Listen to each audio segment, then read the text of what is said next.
Maybe the fluff in the back. Good afternoon, Center Institutions. It is almost 1:30 Thursday on April 20th, and we have Secretary of Transportation, our Agency of Transportation, Secretary Flynn with us, and he's going to get an update on the possible language that would allow the state to sell the Caledonia County State Airport. Secretary Flynn, welcome. Glad to have you here. Thank you, Chair Ingles. For the record, Joe Flynn, Secretary of the Agency of Transportation.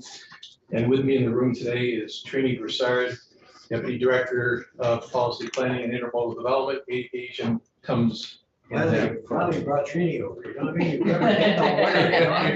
I was wondering the other day, we hadn't seen her anywhere. I said, well, maybe she's just at that level where, you know. Yeah. I have brief prepared remarks and then like to entertain any questions that you have. So thank you for the opportunity to testify today. Given the framework I will describe below, we felt it was prudent to provide you with an update regarding the current conditions at the Caledonia State Airport and lay out the relevant details regarding a potential pathway forward, which could lead to enhancement of regional aviation job creation, economic development investments, and educational opportunities in technical aviation. I do apologize for the late notification, but many pieces have only recently come together, leading the agency to act expeditiously. I will provide more detail in a moment, but at the highest level, the following circumstances have led us here today. First, we know the Caledonia Airport is in need of significant repairs, likely running between $12 and $14 million. Second, the FAA funding for potential upgrades to the Caledonia Airport would not be on FAA priority list for several years to come. And third, Kyle Clark of Beta Technologies has expressed interest in investing in the Caledonia State Airport. Let me speak about the current conditions of the airport today. The airport has a main runway, 3,302 feet in length by 60 feet in width. The last full depth reconstruction of the runway was over 50 years ago. The last pavement resurfacing of the runway was in 1989, over 30 years ago. The pavement condition is poor. Lighting is medium intensity and currently not compliant. The safety areas at the end of the runways do currently meet FAA standards. There are 3 taxiways at the airport. Pavement condition on all 3 are poor. There is a 81,500 square foot apron for aircraft parking, and there are 9 marked tie-down positions for aircraft. There is 1 state-owned hangar and 12 privately owned hangars. The fuel farm at the airport is self-service and currently provides 100 low-octane, low-lead tap gas. There's a 1,335-foot terminal, square-foot terminal with amenities. And as I mentioned ago, there are future needs looming at this airport. Obstruction removal, which means trees, to meet FAA requirements, necessitate abutting property easements to be required. We estimate the cost of this at $1.3 million. We anticipate a 90-10 split with FAA on these projects. Designing, permitting, and construction for the tree removal is anticipated at $2.3 million with a 90-10 split. The runway that I mentioned, we're to have a full depth reconstruction and widening to 75 feet, which we're doing as I speak today in Highgate. It would cost approximately $5.3 million at a 90-10 split. Reconstructing taxiway A and B, 2 of the 3, are approximated at $850,000 with the same 90-10 split. Taxiway C, which is currently non-compliant, would likely be redesigned completely. And it would make sense to do a full parallel taxiway to incorporate this taxiway C. This would add 2,700 feet by 40 feet of taxiway. The cost of that is estimated at $2.8 million with the same split. As I've outlined, there are between $12.5 to $14 million in improvements and compliance needed at this airport. If these were prioritized by the FAA for investment, they would pay FAA approximately $11 to $12 million, and the state share would be the remainder, $1.5 to $2 million. But keep in mind, all the estimates that I've just mentioned are right now. They're today's cost. And to be candid, there is low likelihood of FAA investing in the Caledonia Airport over the next many years. Other airports in the state system are already in the FAA approved queue ahead of Caledonia for their investments. Any investment we could insert in future state budgets would be very incremental and take years to accomplish. Airport users have been asking the agency to prioritize upgrades. However, as I've said, the FAA does not view this airport as a priority in comparison to the other airports in our system. At this time, there are limited federal investments which have been made in the Caledonia Airport. As a result, there is not any significant payback which would accrue to the state in the event that we were to sell the airport. So in part, we are here to ask if, before any such investment of limited state dollars are made, can we and should we explore taking advantage from the private sector in this unique public asset, and in doing so create a potential win-win for airport users as well as private sector investors. The Agency of Transportation is required to obtain authorization from the General Assembly to sell any major asset that AOT owns, such as this airport. If there were legislation approval to pursue a sale, the agency would immediately outline critical elements necessary in consideration of a competitive, transparent request for proposals process, including evaluation criteria necessary to select a buyer and proceed to negotiate a sale.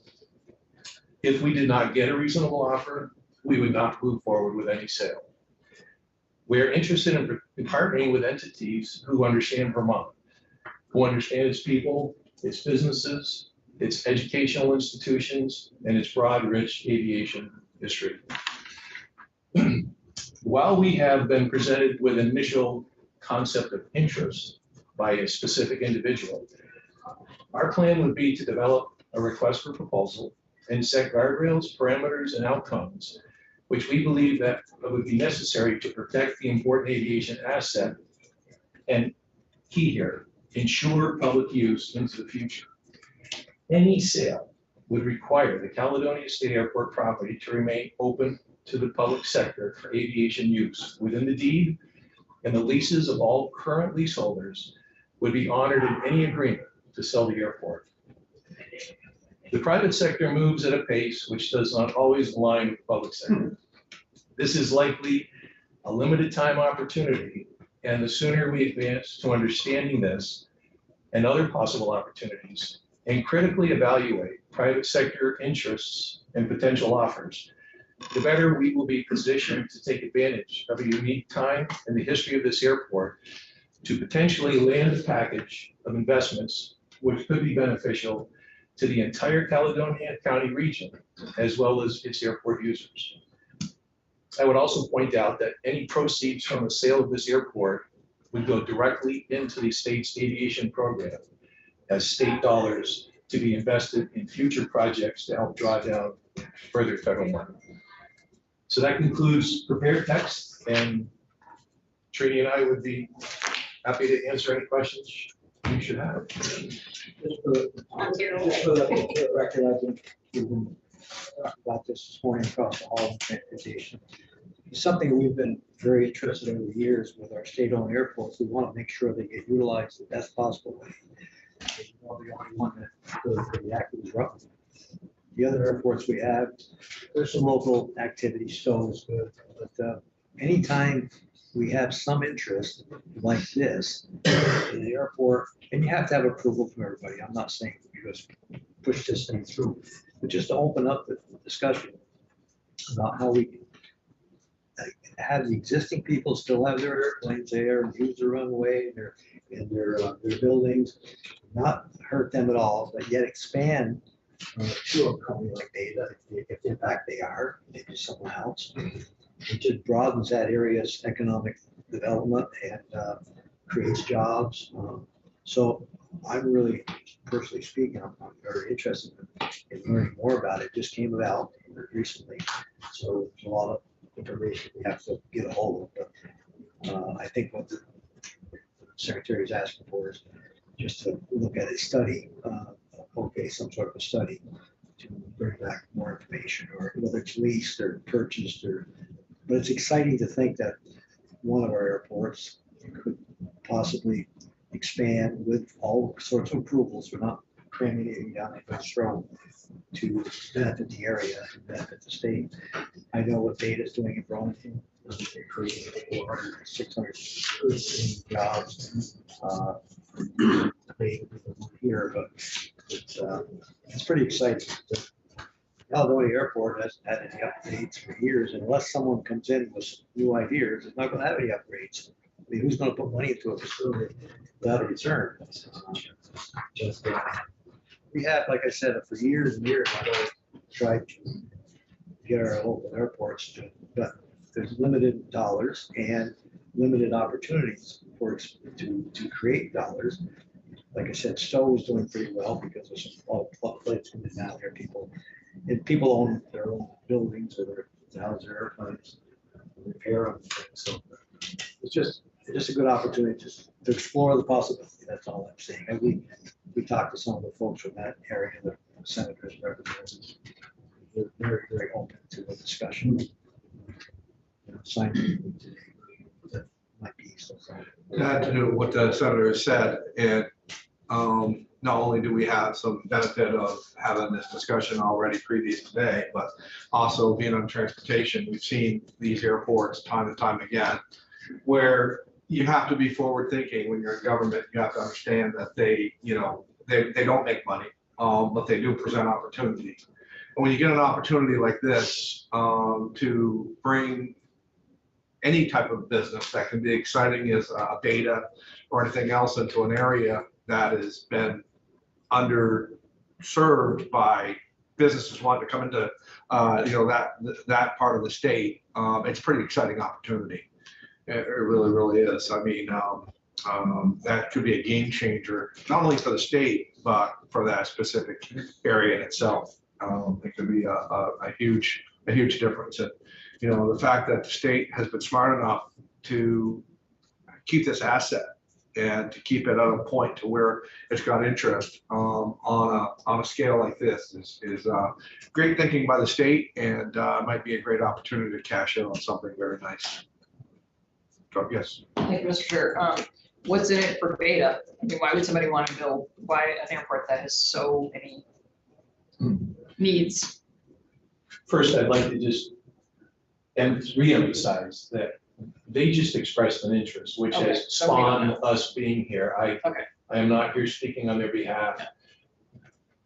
I'm unaware that they've made any conclusions. Okay, yeah, I'd be curious. But I think a partial speculative answer to your question is if you look at what they've done in South Burlington, you look at the jobs they've created, you look at the facility they're currently building there today. We were there just 2 weeks ago, yesterday, I think it was, with the First Lady. And it's phenomenal. So again, there was this initial interest expressed, but the process that we're looking at undertaking with the permission of the General Assembly is a broad reaching RFP to see, okay, for real, do you have interest? Who else might have interest? And then assess any further proposals that are brought in. But I think just speculating whether it would be they or anyone else, that part of Vermont has a history of very, very reliable manufacturing workforce. If you go back through the years, both Lyndonville, St. Johnsbury, you have higher education institution in Northern Vermont University, St. Johnsbury Academy, Linden Institute, opportunities for whomever might be there for student internships and possible pathways to employment upon graduation, proximity to I-91, proximity to I-93. You know, it's, and again, it's an asset that we know, well, we own it.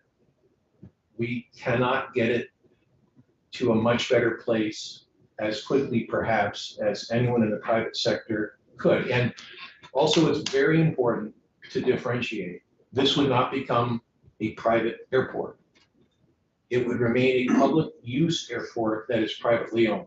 There is a tremendous difference between those two in the world of aviation, so words matter. It would not be a private airport. It would remain a public use airport. Anybody who would buy that airport would have to go through all the permit processes we would. They would have to contend with any public input throughout that permit process that we would. So there are no shortcuts. There are no flanking maneuvers. Anything that were to improve or improve at that airport would have to go through exactly the same process that we take. It's just that we could not apply the investments at a rate that it's likely a private sector investor could. But they don't access federal funds to make those changes, can they? They have not accessed federal funds. If you look at what they've done already, it's. But they could not, they would not be eligible. like They we would are.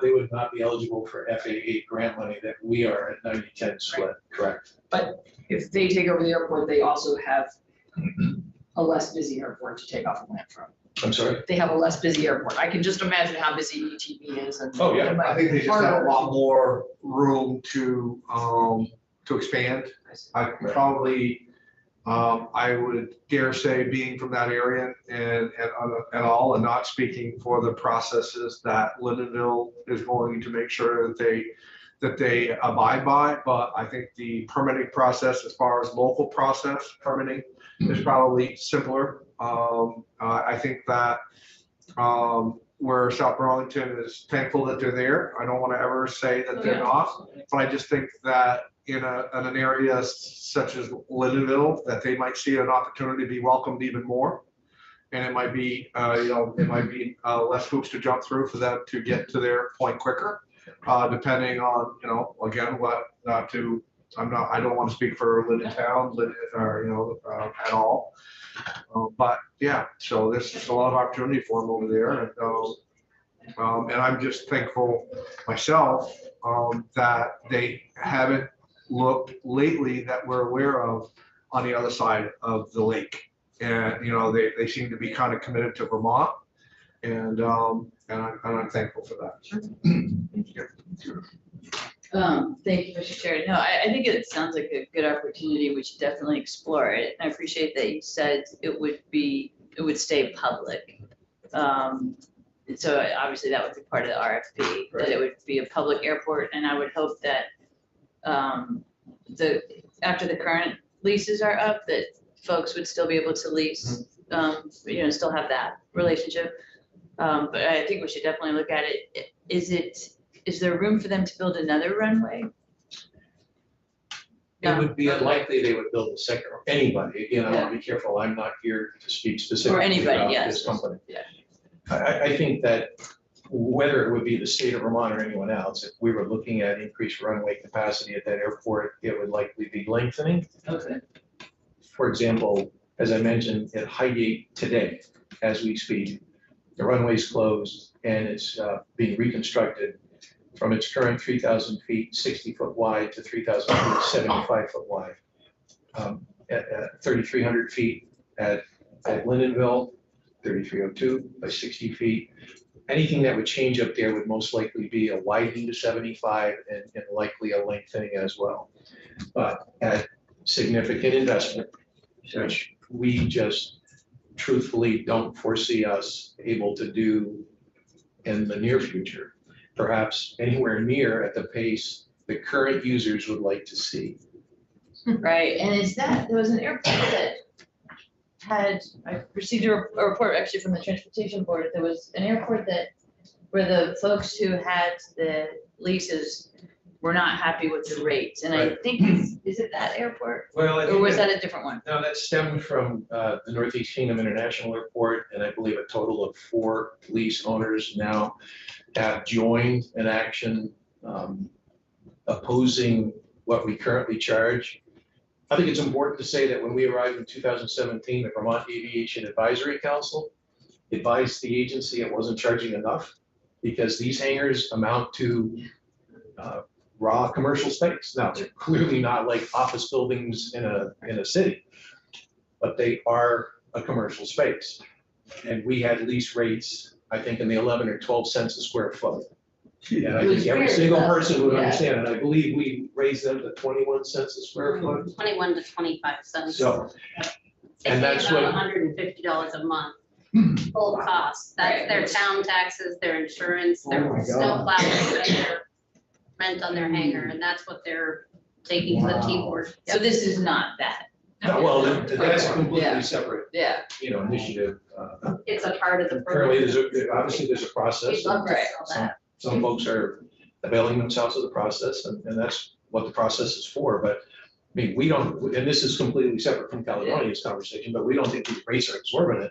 Was the increase, perhaps if you were at 12 cents and you went to 25 cents, I guess you could say that's a 100% increase. But, Should have started at 50 cents. Right. and again, we took that action because, I mean, we knew the rates were low.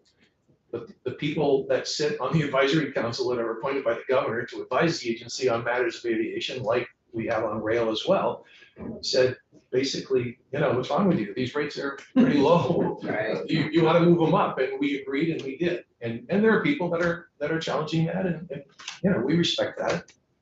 Right, but- Right. And also in that report, there was just some explanations of the state of conditions. of Right. it. And so I completely understand that the Caledonia Airport is probably not up to standards. So, no, I think having private sector take care of that would be wonderful. When, I'm thinking, if you do an RFP, it might be nice to have lease and for sale as options. That is a suggestion actually that came up this morning, and frankly, I think that probably just increases the potential interest that we would sift through. Yeah. But to be clear, the ask that we're here today for is that the General Assembly authorize the agency to engage in a process to give us the authority to sell or lease the airport.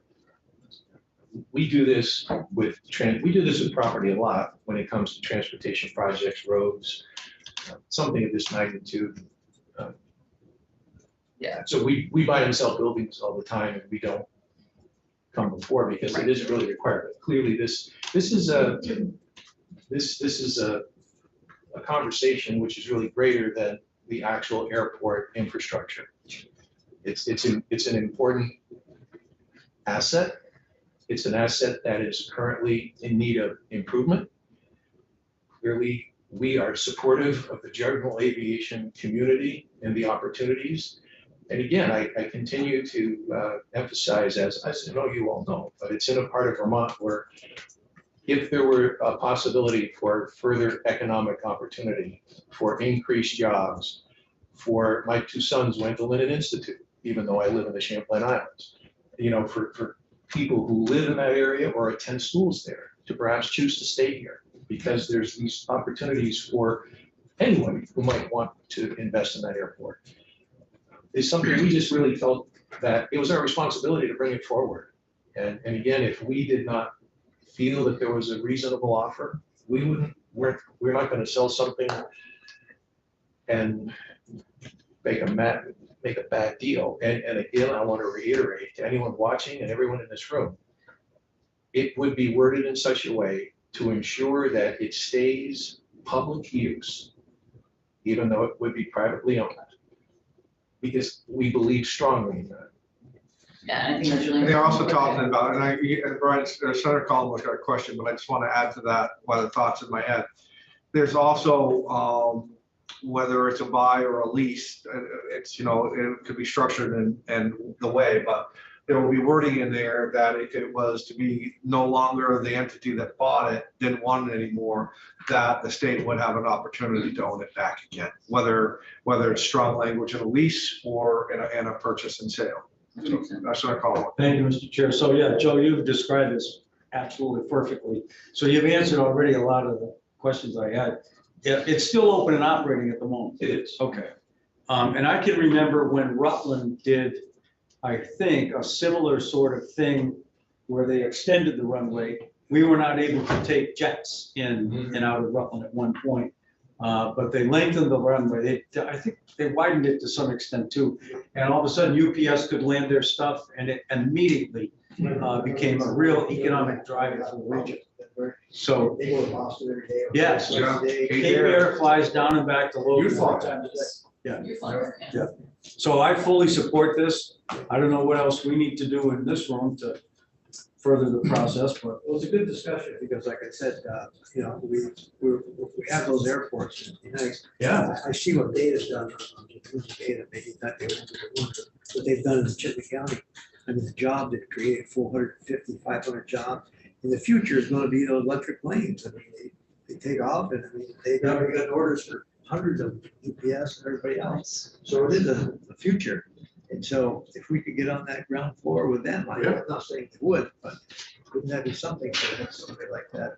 Yeah. Good, clean work.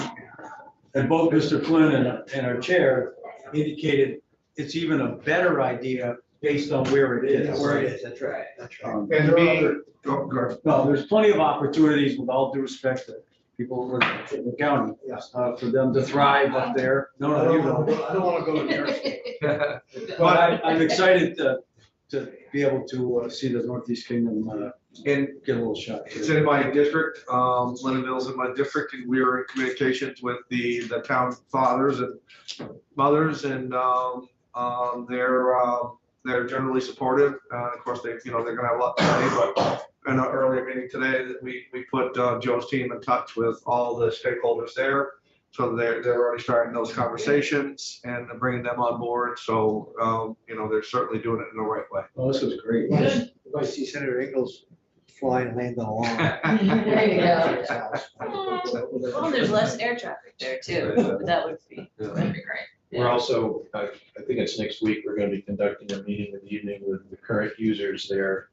They were all informed today, as my testimony in the Senate Transportation Committee began. They were informed, the Aviation Advisory Council members were informed, as well as our employees. This is rather gonna, very fast, as I said in my testimony, a very rapidly evolving opportunity. So, But I bet you haven't heard a negative word. We did one, they wanted to know why we weren't selling Middlebury too. We probably even know who that is. I'd love to do that. Well, any more for Secretary Flint and Trini?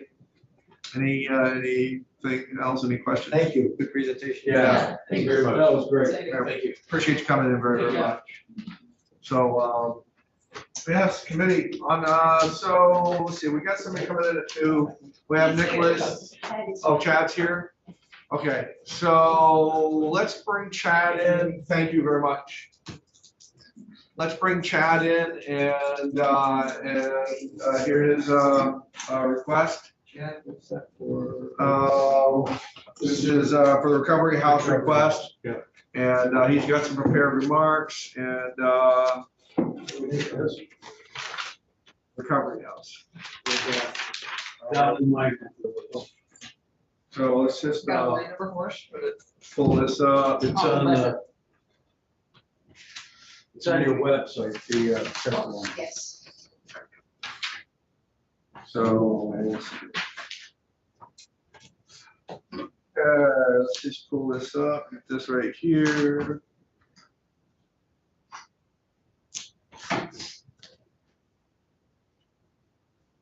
You guys ready? Mhm. Chad, is it Vigor? Chad Vigor? It's actually VJ. VJ, there we go. Thank you very much. I had about 4 different ways I was gonna say it, and that wasn't one of them. So, anyway, Welcome to Southern Institutions. Sorry, we're getting your committees all screwed up. And We forgot to award. yeah, he did. It was like my grandmother trying to call out all her grandkids. I mean, she went through every one of them until she got to the right one. I think we hit them all. Where'd you get the meeting? So, Chad, you've got, we got your request here on our committee page, but why don't you go ahead and tell us what you're up to?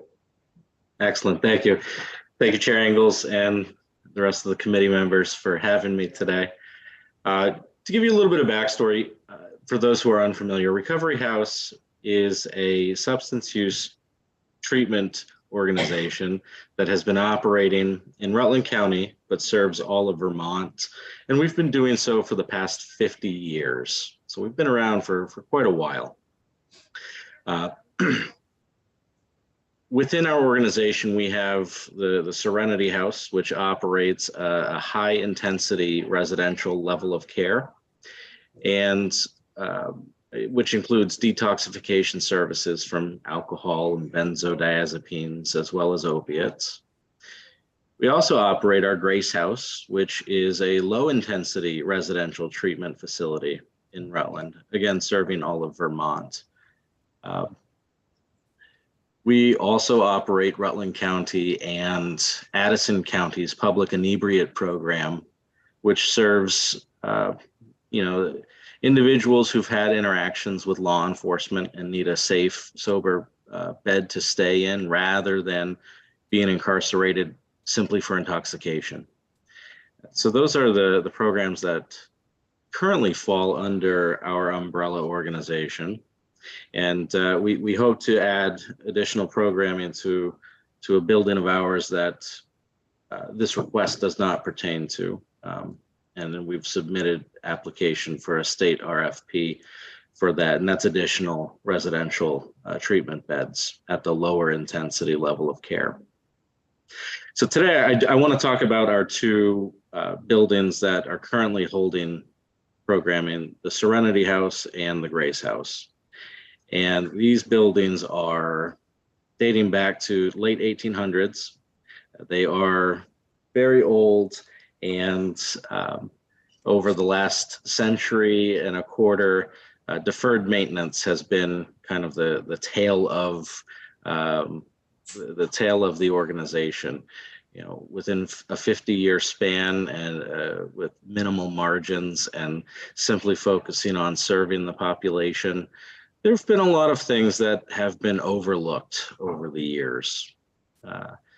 Going back to the minimal margins comment, 95% of our population is Medicaid participant. And so these reimbursement rates are not conducive to many capital improvements, and certainly not a lot all at once. What we're looking for is a one-time appropriation for capital improvements on both of these buildings for a total of $300,000. Our buildings are not energy efficient. Roofs need to be repaired. Windows need to be replaced. Kitchens need to be updated. Living quarters also need to be updated, and furniture as well. We have a lot of updates we want to do, and we feel it important that these updates be made because the healing environment is very important to the outcomes and success of our clients who walk through our doors. So with that, that in a nutshell is the request. How many people are you seeing a year, Chad? How many people are you putting through your system, your programs? We're around 500 people per year. Yeah. What's the I know you're doing all addictions. What are you seeing the most of right now? Right now we're seeing alcohol as the primary substance of use, followed by opiates, and then cocaine. We're seeing a lot of polysubstance use as well. So it might be alcohol as the primary, but also, cocaine in the mix for any given individual, or opiates. Historically, about 5 years ago, if you would have asked me, I would have said opiates is the primary. And 10 years prior, it would have been alcohol again. But we have been seeing a significant increase in folks struggling with alcohol use, seeking services, and folks who've never historically been involved with the treatment system. There is a lot of newly formed addiction, if you will, as a result, I would say, of the pandemic, isolation, and binge drinking that was occurring during the social distancing years that we had. Sorry, Mother. How many recovery houses are there in Vermont? So just to clarify, Recovery House Inc. is the umbrella organization that has Serenity House, Grace House, and a building that we're hoping to put programming in, the McGee House. Is there one in Chittenden County also, isn't there? Isn't there some throughout the state? Whether it's your organization or not, Yeah. somebody else that's parallels what you do. So the closest and only parallel to what we do is Valley Vista in Bradford and Virgins. It's often confused with recovery housing or sober living, which is not necessarily in the clinical treatment model, but certainly necessary for continued recovery. We had something in the folder. It's one of the folder. I don't know what that was. But there's maybe a different name or category, Yeah, but there were I 8 know we have. units, Valley, Okay. just that. Mr. VJ, where else are you getting funding from other than Medicaid? Do you have any line items anywhere else in any committees within the state of Vermont? So all of our funding comes through Department of Substance Use, and 95% of our clients are Medicaid, but that is not 95% of our revenue. I can go back and get accurate numbers, but I want to say This around is a conversation. 50 or so percent is grant funding. Yeah. So here's where you're gonna run into a little problem. We're on probably the last day of our bill. The budget's gonna be voted out tomorrow. So there's going to be probably something that is probably would be almost impossible for anybody to do for you this year. But I want to give you this. You can't give up. You're the only thing we have. Mm. And if you were to start this process next January and you're to seek me out, I'm going to tell you myself, Senator Russ Ingalls is going to find some way to help you as best I can somewhere, if I can, in this building. And just because we're probably going to have to say no to you right now because we just don't have any opportunity to help, doesn't mean that you don't have a lot of supporters, because you're the last line of defense that we have from keeping people from living or dying, as far as I'm concerned. And you just got to keep swinging, man. That's what you got to do. I'd like to also hear from the Debt Affordability Committee prior to next year. Yeah. What category that falls into. Yeah, no, and that's what we can help you with too, as Senator Mazza said. We could probably help you find out where we should be sending you and trying to source money. Because to be fair with you, I don't know if we would even have a line item for you in the institution's budget. Even though we are about capital spending, it's usually for state buildings or something that would have that effect. But I can promise you this, and it's a promise. I'm very careful about what I promise. I can promise you this, that if you and I were to exchange numbers and we were to keep in touch with one another, I will do everything I can do to help you for next year. Or at any time, because I believe in what you're doing. I appreciate that. Yeah, thank you, Mr. Chair. I really appreciate you saying that. And what I was thinking is, I mean, there's obviously a need all over the state. One part of your operation that might fit, and I think this is a next year discussion for us, because I think it's fair to look at all of the agencies that provide these kind of services if we were going to look at that in the capital bill. But the part where they deal with folks who are intoxicated and would normally go to either police, sheriff, that kind of thing. That there's an overlap with corrections, because some of those folks go to corrections facilities now. Yeah. So that might be a way, but if we were going to do anything like this, I would want recommendations from the Health and Human Services You gotta- committees and you the gotta follow the administration. guidelines. Yeah, we just need Once you get to outside have a process, but it's been very helpful to learn about what you do. And hopefully there is a process. I just don't want you to leave here and say, well, that was a waste of time, because there's not. No. Maybe it's something that can't happen now, but I think you've probably gained some allies. Yeah. I know you have with me, and I'm seeing Senator Harrison and everybody else nodding their head in the right direction. And we would like to help you find where you fit in within the state budget someplace. Mr. Chair, I think we have Yes. someone who wants to speak. So Virginia Renfrew, and I represent Recovery House. And I just want to let you know that we did go through the process of, Chad was in front of House Human Services. He was in front of House Appropriations. So we've gone that, and I did go to the chair of House Corrections and Institutions, and she basically said no. And so we thought that we. Seek me out. You Sorry. gotta seek me out. Yep. And yes, Yeah, and I just want to add, Virginia, thank you for that.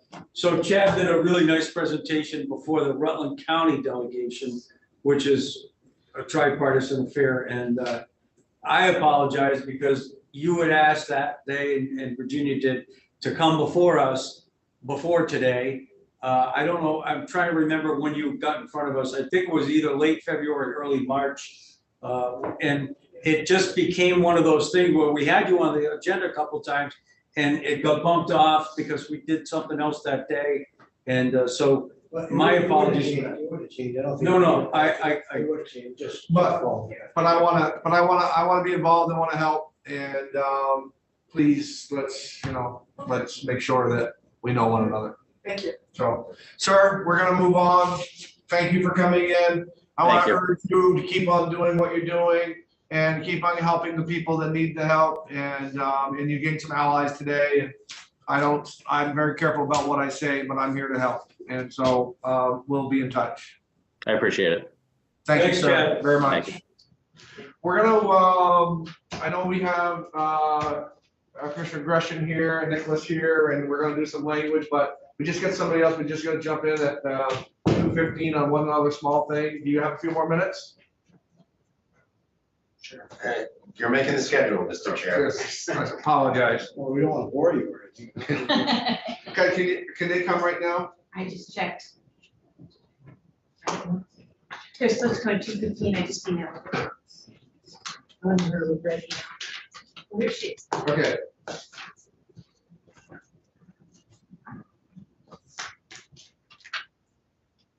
Yeah, that's it, Ron. Yeah. I wish mine grew like this. They must have some. Brian, we gotta leave this discussion.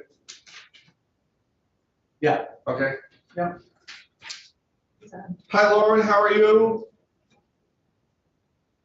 I'm well, thank you. How are you?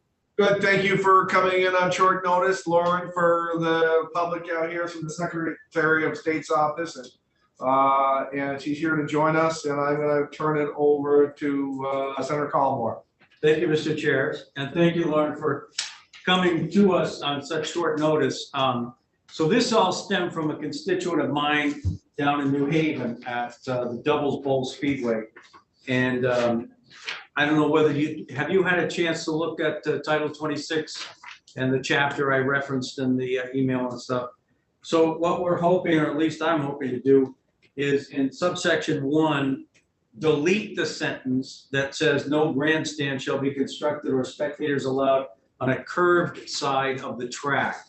My understanding is that this is sort of old language, and that as long as there were protective barriers set up around those curves, that it would no longer be an issue. And I just wanted to get your, because they're under OPR, as far as I understand. And take some testimony as to how you feel about this. Sure. For the record, my name is Lauren Hibbert. I'm the Deputy Secretary of State, and Senator Collmore is absolutely correct. The motor vehicle racing is part of the Office of Professional Regulation. I'm very familiar with the section of the law that he just cited, and I would love to see draft language. We would support removal of that sentence, particularly if it was clear in the statute that protective guardrails and fencing needs to be on the corners before there is grandstands or spectators being there. So I would prefer to not just delete those words without some other words going into the chapter about the fencing and guardrail. Okay, so I know for motorcycles, snowmobiles, ATVs, they require a 4-foot high barrier made of something. I don't know whether it's concrete or something else. Yeah. And then a fence beyond that. Could you provide us with what you feel is a appropriate language to address this? Yes. What is your timeline and which legislative council should I work with? We're ready to go, and we're working with Becky Wasserman. Okay. And we're probably going to vote this bill out on Tuesday. Okay. Yes, I will work on this language with Becky. And so that means my deadline is Friday afternoon. Does that I work? would say Friday afternoon, and yes, if you could make that work, we're asking for you. So or Monday, or if you can do it Monday, then we deal with it on Tuesday, and then Okay. we could go from there if that works for you. Yes, it does. And I will work on it with Ms. Wasserman. Thank you. Thank you very much for coming in. We appreciate it very, very much. Oh, I no, have thank to you go for to the taking up flag the issue. I owe you for the flag already. That's a flag in front of Otter Valley High School. So I did appreciate you getting that to me as well, a state flag. So, Oh, anytime I can be of help, I would like to be, and I'm glad that the flag is in its proper place. Thank you, Lauren. Have a Thank good you. weekend if we don't see you. thanks. All right, take good care. Bye. I support it, but how did it fit into this? Okay. Happy with it. Through the Office of Professional Regulation or whatever. We had. I know that Phil, No, I'm just curious. I know that one of the past chairs, Phil, thought it could fit in here. Okay, Yeah. I didn't know how it. Yeah. Commissioner Gresham, is here to, go over some language, I believe, along with Nicholas. Is that what we're doing? Actually, it's gonna be Nicholas going over the language. Okay, sounds good. I will phone a friend as per. Yeah. Whoa, we're in trouble now. Yeah, we are. These two guys. Yes, we are. And this is on the committee page? Yeah, so I just sent copies of the draft language that came out of Senate Appropriations. Okay, can we? It's on there. Do we have some copies, or one copy, or we just, You want paper copies? just one, for Senator Moss, if we could, please. Sure. Sorry, go ahead. So this is capital and So there should, Veterans Reserve Fund. that's correct, yeah, there should be two links. One is to statutory changes and one is to session law changes. The session law changes should be green, the statutory changes should be black. And Which one do you want us on? Do you want us on the green one for right now, or you want us on the? Maybe we could start with the black. I mean, I appreciate the committee's flexibility in hearing from us. I know this is. No, we've been waiting for you. A so- last minute Sounds piece. good. We are ourselves, I think, digesting this. This just came out last night from Senate Appropriations. I certainly don't want to speak on behalf of, Joint Fiscal who drafted this, and we're, I think, in ongoing communication with the Appropriations Committee across the hall. Obviously, this being a really busy time for them, lots going on. But it seems since this is very pertinent to this committee, I think this is a great opportunity to just touch base, make sure the members of this committee are aware of the contents, at least of the current draft language. So if it pleases the committee, maybe I can just quickly go through our understanding of what happened and then briefly highlight some of the administration's concerns and then speak to any questions such as they arise. Yep. Go ahead. So essentially, senators will remember our original proposal was this 4% construct. One of our big thrusts was to codify that in statute so that every year that would happen automatically, right? The idea being that this would be a mechanism by which the general obligation bonding authority of the state could be augmented by this cash fund pre-funding model to help shift that ratio of our capital bill over time. And I think from the get-go, we've been very consistent about wanting the word capital sort of loomed large over all of that, right? And what we're really talking about is a shift within the capital committee of jurisdiction in terms of how we fund our capital projects moving forward and identifying this alternative funding source, which originally, in this case, is coming from general fund dollars, but not unlike general fund dollars that get transferred to other special funds and then used for different uses. This was our idea of how this might be used to help fund capital projects, of which this committee knows there are many, and there are some significant ones on the horizon. So that being the really high altitude intent, what the Senate Appropriations Committee appears to have done is, in our view, I think an improvement from the House language, which created this capital reserve fund, but didn't necessarily identify a clear funding mechanism moving forward. Senate Appropriations did institute a 4% transfer, but there's a sort of key language difference, which is that it's up to 4% annually rather than this 4% calculation. And I keep saying 4% as sort of a shorthand. It's actually, this is an important point to underscore, it's not 4% exactly. If this committee will remember, it's 4% minus the current debt service obligation. So it's, if you look at it as a proportion of your overall general fund spending authority, it's much lower. It's like 0.5% in a given year, but it depends based on it. And I don't want to get back into those weeds, but the key difference between the language that has emerged and the language we were proposing is that in a given year, Senate Appropriations, House Appropriations, the Appropriations Committee together retain the right to essentially not withstand that provision. And if there's additional funding pressures, they're saying, we can contribute up to 4%, but we don't necessarily have to. So I think that's one concern that we have, is that part of what we were pushing for was a commitment, albeit one, I think senators have pointed out, could be not withstood, but that would have taken a much more involved process of the whole legislature as a body agreeing to not withstand this construct, versus now it's just an option every year. The governor will propose an amount, the appropriations committees can decide whether they in fact want to transfer that or not. And the other major piece, I think, coming out of this language that is concerning to us is that the part of our original proposal had been to shift the actual appropriations of cash fund expenditures from the operating budget to the capital budget, in recognition of the fact that, and this committee is intimately aware of this in the last couple of weeks, as you all have been balancing, well, this is going in the bonded dollar category, this is going into cash.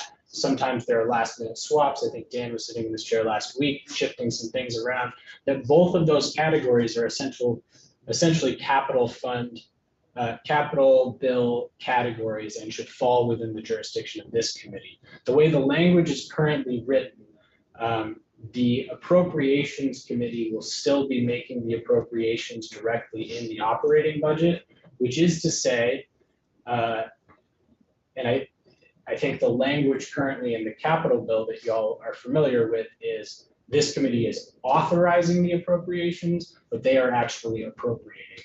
So it's conceivable, and obviously there's a great deal of coordination that has to occur between this committee and across the hall in crafting these two bills, but it is conceivable that this committee could construct a capital bill that authorizes $50 million, let's say, of cash fund appropriations. And then depending on pressures at the last minute across the hall, those appropriations could be subject to change. And essentially there's no guarantee, there's no locking in of those capital fund appropriations made in the capital bill, they're all subject to the sort of higher jurisdiction of the appropriations committee. So that's one piece. There's some technical components. They've established they split the cash fund into 3 different pieces with 3 different kinds of uses. We have some very technical back end concerns about how that hits our books. I don't think it's probably worth getting into those here, but maybe worth highlighting just for the committee's awareness that they are proposing that there be essentially one subcategory of cash fund similar to what we were proposing, this ongoing 4% transfer mechanism, that then there'd be a second cash fund bucket, which is for one-time large expenditures. That's where they're proposing to move the IIJA match, the 14.5 additional million for FY26 and FY27. But wouldn't they have to do that, Nicholas? Because the money's just not safe if they don't construct something different. I mean, what's to keep somebody from recognizing that those dollars are there and just saying, we're taking those dollars? I think, Chair, one short answer is if it were in the jurisdiction of this committee, then it would be safe in the sense that it's functionally reserved by the consensus of this body saying, look, these are our dollars for FY26 and FY27 in the cash fund. We're leaving them there. We're not going to use them. And so I don't know that the sub-accounts structure, and I'm sort of hesitating because I know there's a much larger conversation here about how that gets implemented, but I think that in and of itself is not necessarily a guarantee. I mean, the legislature often has the authority to not withstand, and they could access even within those sub-accounts. I don't know that there's a functional difference between segregating them out in that way. Because I had a discussion with a counterpart on the House side of it and had said that we were, early on in the process that we were going to, as best as we could, to restore that fund, that match, so that we could leverage those funds available to us, the $320 million or thereabouts. And then the person had made the comment, well, you can't be sure that you could, even if you put that money in there, that you can't be sure that that you can't bind another legislature to abide by that, which kind of threw me off a little bit. So I was just trying to get some clarity on that, just to see where that person was coming from. And it sounds like this is the bucket that they're trying to put it in so that we can do that. Does that make sense? Yeah. Yes, it does. And I understand, having been here a while, there's always this desire to wall off money. To keep the bad old future legislators from touching. But our worry is this is not the way to do it. Okay. And it's as Nick said, it's technical, but it's not really that technical. It's a simple reason in that, first of all, our systems we don't do sub-accounts in Vision. We just don't do them. We can't. So the first thing our financial operations department said when we sent them this is, set up 3 accounts. You have cash fund A, cash fund B, and cash fund C. These are 3 accounts. When you go to the bank and you say, I want to set up a checking account with 3 sub-accounts, they say, no, you have a checking account. How you account for it is your business, but you got a checking account. Unfortunately, that's the way our Vision system is set up. And by the way, that's also the way GASB operates. So GASB would look at this and say, what in the hell is this? So to the extent that it's the will of the legislature to account for this money this way, we would say do it through 3 accounts. And I think there were other reasons they did it this way too. There were kind of different reasoning behind each bucket of money. There's the 4% construct that Nick spoke about. That's one way. That, in our view, and the governor's recommend, would happen automatically. 4% of the general fund minus debt service, whatever that net is, goes into this fund. Under this construct, it would be up to 4%. So, Maybe, tight year, right? right? But still, it would just happen, and that would go into the fund. And that would be available for capital projects, as you traditionally define it. But then there's a second bucket that gets there slightly differently. That gets there when the spirit moves the House and Senate Appropriations Committees, when they have extra money, like this year. Or for whatever reason they believe we got to do this. We have a lot of investments we want to make, or we don't want to borrow, interest rates are too high, so they appropriate additional money. That would go into this second bucket, and the uses are slightly broader. That would include transportation projects, for example, whereas the first bucket would not. It would just be traditional. And then there's a third sub-account, I'm calling it bucket, but sub-account. And that would be for essentially contingent money surplus. When our economists say we're going to take in $2 billion this year from all these general fund sources, which is about what we take in, and we take in 2.1 billion, well, that extra 100 million's let's have contingent allocation. So at the end of the year, we'll put all this money into this third bucket and to be allocated by this committee or others. I know, but I understand what he's saying, I can explain it. If you wanted to do this, if you wanted to set up a fund to continue your capital projects and reduce the amount you borrow and increase the amount you pay for, if you wanted to do that, this takes that relatively simple concept and makes it much more difficult. Wasn't that affordability committee given on this? Are they involved anymore? They're directed to ignore the amount that's appropriated, the fund balance and the cash fund. That's unchanged from the House. Yeah. And that's just saying their assessment of the state's borrowing capacity. We had so much for bonding, that was it. Well, the cash fund has complicated that, and it has, and it's got a great, I certainly understand, certainly, it's really where we want to get to, and so we're gonna have some growing pains, so trying to figure out how to get there. Commissioner, can you live with this, or do we have to try to change this? So that's where we're at. I mean, you're going around, you gotta tell me, man, what are you proposing? What do you want us to do? So we, and as Nick said, we received this last night with everyone else. So we really, we spent he actually spent a lot of last night doing it. It came up the curve this morning. Operationally, again, this would be a bit of a challenge for the sub-account wise, but I think that's a fair question. I'm stammering a bit on my answer because I don't know if I'm prepared to. I think this is a better structure than the House because it has a funding mechanism that it's not what we asked for, but you never get exactly what you asked for in this building. So it's closer to what we asked for. So yes, I think that the kind of the sub-account structure, we would love to figure out a way that would make the Senate happy, and keeping in mind that the House still has to agree. This is substantially different from what the House is. Because I can go. A lot of this is going to be probably worked out in Congress. Because I can go, so here's where I'm at with it, and this is why I ask you this.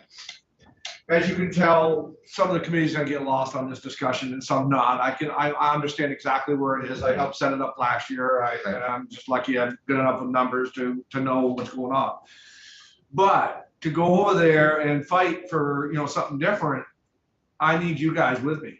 I'll go open the door and I'll go start the conversation. But that's why I asked you, you gotta tell me if this is something that can work, because I'm not gonna be able to articulate what you want to get to if it's something different than this. That's my point. So if I might, Yes. Mr. Chair, I just to add and reemphasize one more point, because I think that was sort of the genesis of why we're sitting in the chair right now, as I walked in the room and casually wondered what the committee thought of the new language, since it impacts this committee profoundly.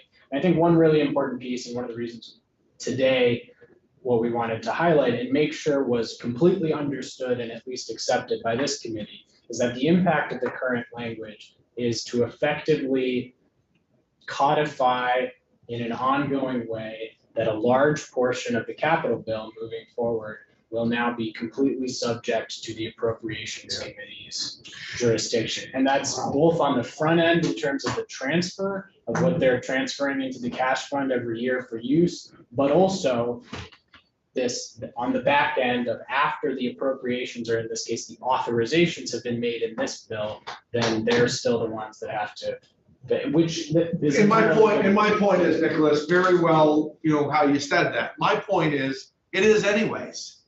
Nothing happens without that blessing anyways. It just gives them the first bite at the apple versus us making suggestion, and that's what we're gonna do. And so I get that. I get that. And if you guys could go in there and effectively change the language a little bit better to get it back in the hands of us, which basically it comes from the governor's recommend to begin with, I'm okay with that. But our bonded dollar, the ones appropriation never got changed. No, it's not bonded dollars we're talking about. It's the cash fund. This is a brand new road. Well, all of this is brand new. With the cash fund that started last I'm year. having a job understanding what we're going to do here, because we've Right. already dealt with bonded money. We Right, said we could spend $70 million, Right. that's what we spent. right. Now we're gonna deal with their say of how to spend some of that money. So let me back up just to bring it back into more focus for the committee. So we started this last year when we started the cash fund. We funded it with $10 million to begin with. Joe Benning and I set that up with the help of the administration. And then and we got appropriation to go along with it. And then it got funded up to 25 million.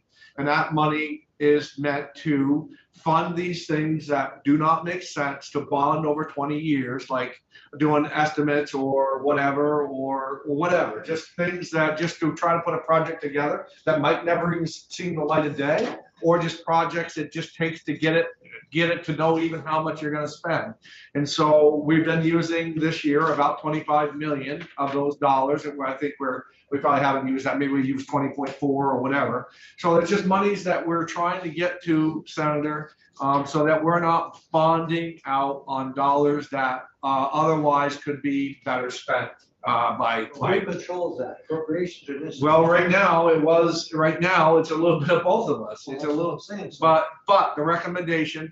So what happened is that last year we had a pretty clear path of how we were going to fund this, which was going to be 4% of gross revenue dollars minus expense, and the House took that out. So we had no funding mechanism left anymore. And so what appropriations has done is they've recognized the value of the cash fund, and they are putting in a funding mechanism that isn't quite like as clear and as where before it was at 4%, that's what it is. And now they're putting in a funding mechanism up to 4%, but if we have the funds available, blah, blah, blah, blah, blah. So that's what we're trying to get to. And I just need to make sure that before I can come back to my committee and sell this, that it's something that the commissioner and the administration can live with. So that's, yeah. Did I read somewhere as transportation too?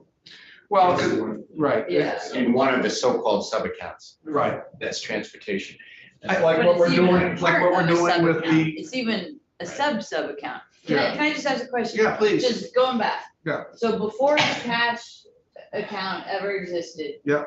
Did this committee have complete jurisdiction over and authority over the appropriations of the capital Yes. project? Because it was just bonded dollars, Senator Harrison. So yes. Okay, so we didn't have to go and No. get the approval No. over there, We just were allowed whatever $80 we million. said. Right. That was it. So if we had $50 million per year, Okay. it was $50 million, it was plug and play. If you took dollars from here, Okay. it had to balance here. So who decided how much we had?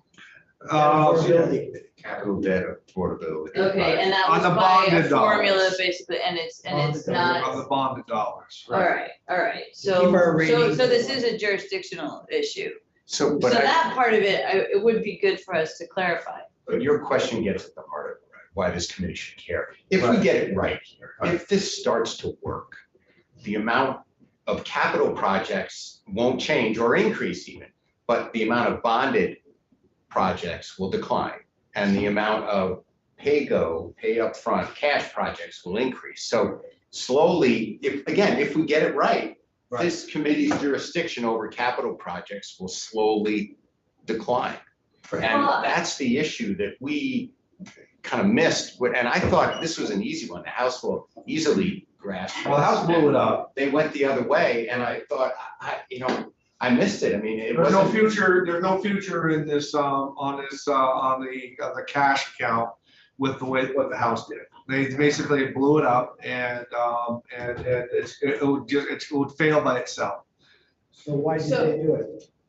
I don't know why they did it. They did it. Senator, that's a question you may know better than I. You'd have to go ask the I speaker. misread it, I'll admit, I'll acknowledge. You'd have to ask the speaker herself why they did it in that way. So Who is justifying? Who is speaking on his behalf? that's how the bill came over to us, and now that's how the language come over to us. So no one verified why they did it.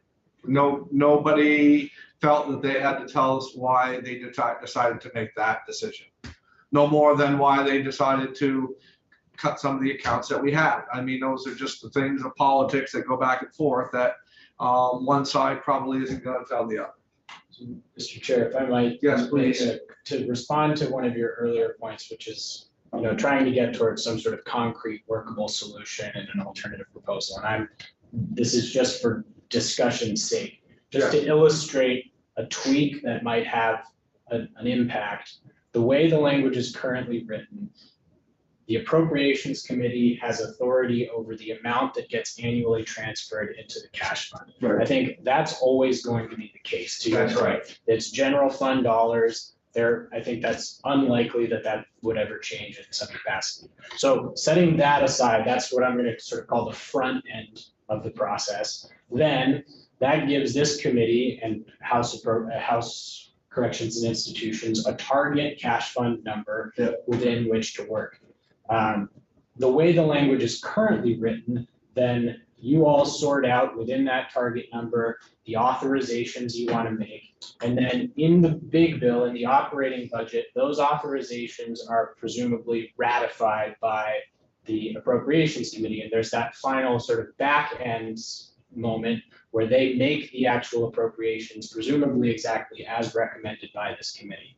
A change in the language that would have a slightly different dynamic would be to say that initial transfer is still completely at the discretion of the Appropriations Committee. They decide how much funding goes into the fund, but then that number that you all are working with, if the appropriations themselves, and I know it's a little confusing with the language, but rather than just making the authorizations in the capital bill, if the committees of capital jurisdiction were to actually make the appropriations, which would be in keeping with the way you all actually make the appropriations for bonded dollars, then those appropriations would be made in the capital bill and not subject to that back end possible alteration across. I have no problem if you can get that language changed as far as with that, and I'd rather see that. I'd rather see some clarity for us so that we know. So, because what happened this year is that we can't even finish our bill up until appropriations is done with it.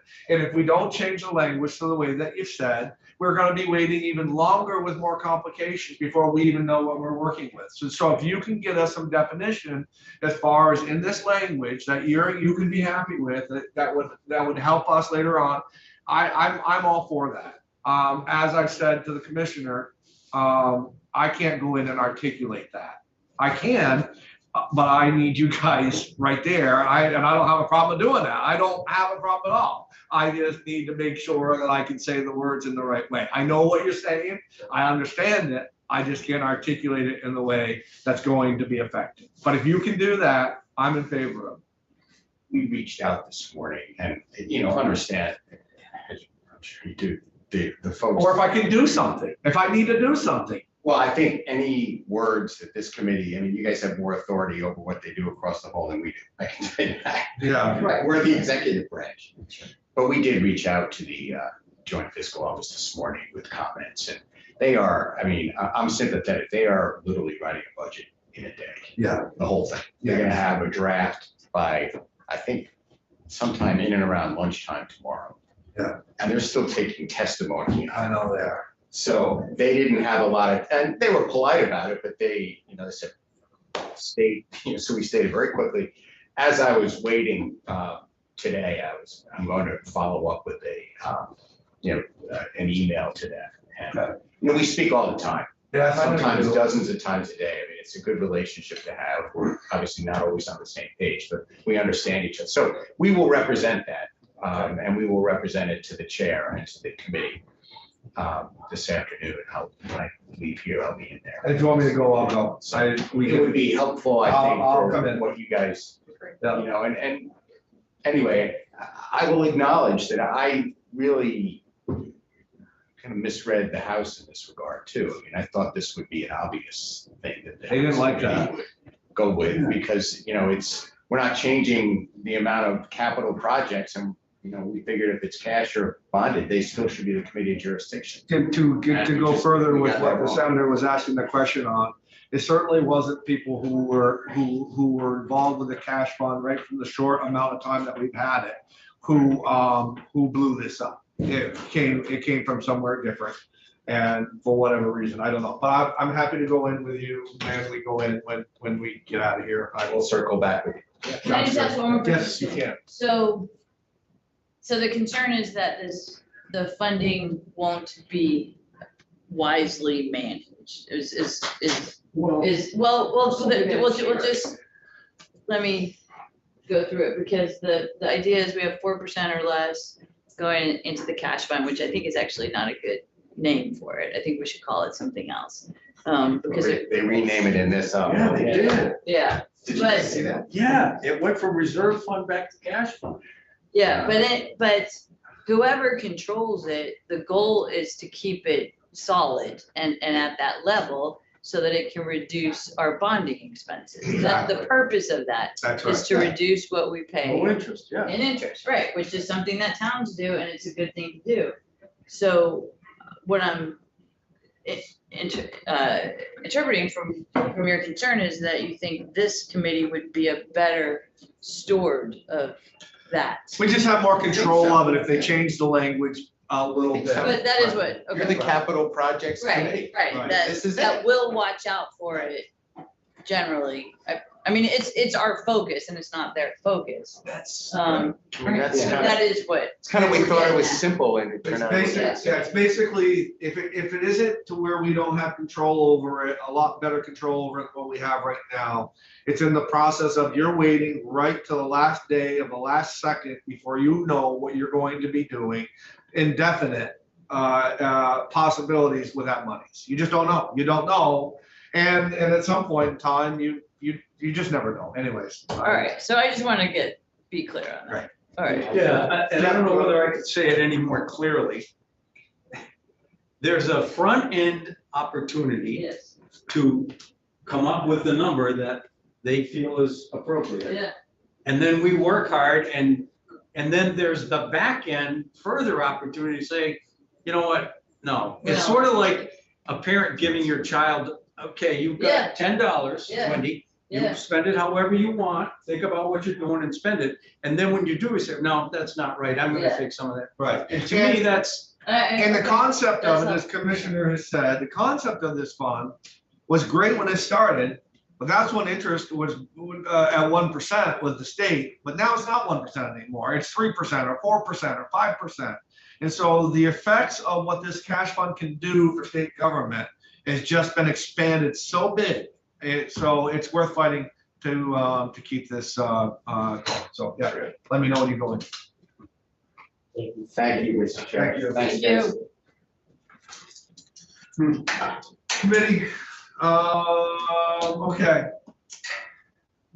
I understand that you guys had come to a decision on what we're gonna do with that $500,000. I'm talking with you guys.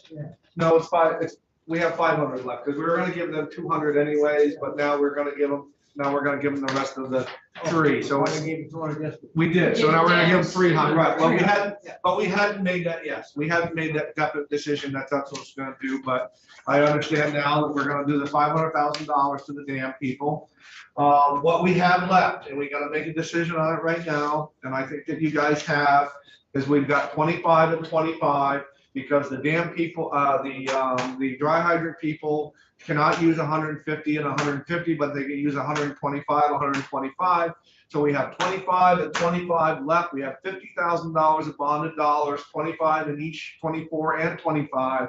And I think the committees, I know 3 of you had said, let's give it, and please don't, let me just say it if it's not right, but I think the committee has told me, let's give it to the Barn Historic Preservation so they can put out a few more grants. Is that what we want to do? That's what I would like. Do you want me to make a motion for that? I don't even think it needs to be a motion. I think that's Okay. good. We're gonna let Dan Dickerson know about that and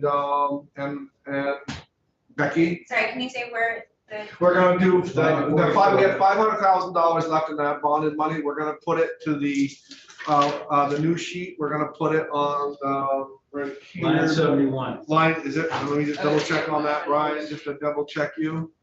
Yes, we're gonna make that now from 500,000 to $1 million.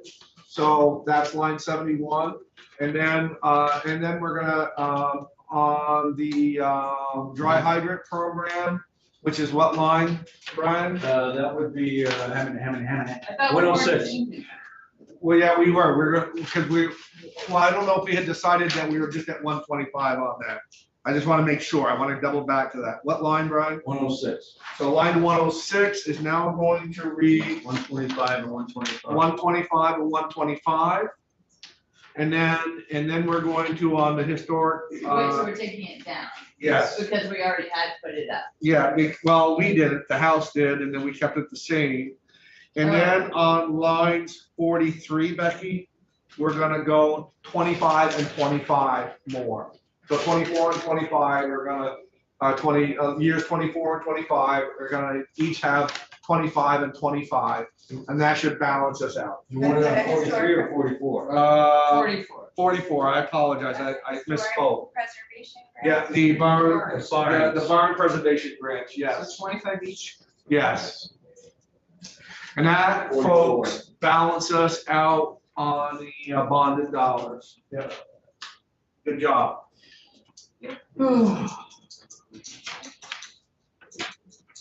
Anything else? Anything else that the committee wants to add?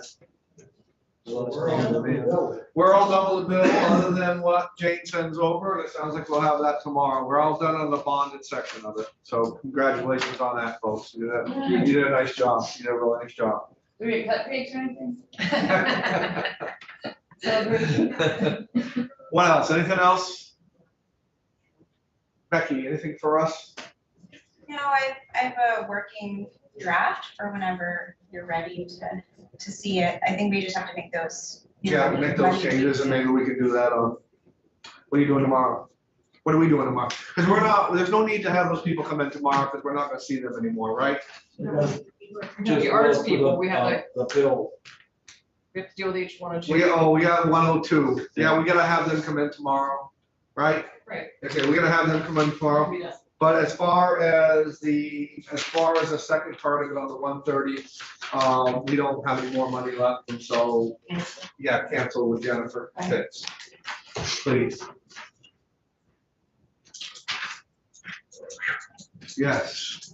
Using his help. That cash is confusing, but I understand it, so. Yeah. So, I'm sorry, I forgot where we are. So the dams are going from 500 back to $1 million, yeah.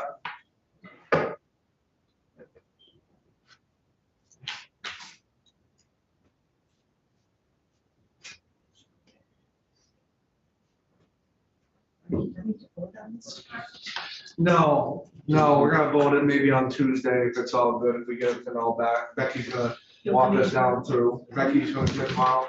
Okay, Becky, we have somebody first at, 1 to 1:30. 1 to 1:30. And Okay, then, I'm free, okay, thank you. in the afternoon, so. So at 1:30, I'll send you a. Okay, Okay, sounds good. you all set, Wendy? Yeah, thank Okay. you, sorry. Committee, you all set? Yep. Okay, we'll go